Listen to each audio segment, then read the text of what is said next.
Vamos a explicaros el tratamiento conservador de los ligamentos de la rodilla.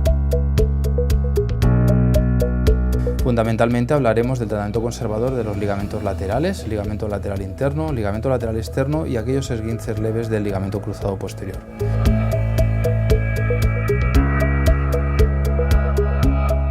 Tanto el ligamento lateral interno en sus grados desde un esguince leve a un esguince grave y el ligamento lateral externo en aquellos esguinces leves y medios pueden tratarse mediante tratamiento conservador. El tratamiento conservador consistirá en una inmovilización, ya sea con unas férulas de yeso, un yeso o una rodillera inmovilizadora, al que añadiremos o no suplementos biológicos como pueden ser los factores de crecimiento.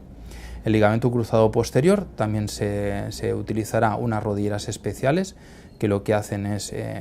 realizar un cajón anterior, es decir, una traslación de la tibia hacia adelante para dejar relajado el ligamento y que cicatrice mejor, y una infiltración con factores de crecimiento. El tiempo aproximado de la inmovilización rondará entre las 4 semanas aproximadamente,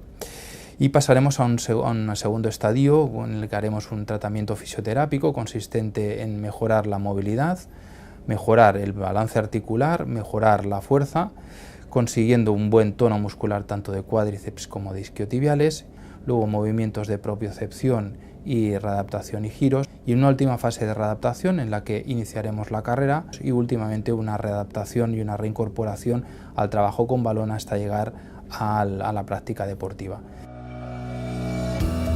Oscila aproximadamente en un ligamento lateral interno entre los 6-8 semanas para la reincorporación, aproximadamente el mismo tiempo en el lateral externo, siendo un poquito más largo en el cruzado posterior, llegando a los 3-4 meses aproximadamente.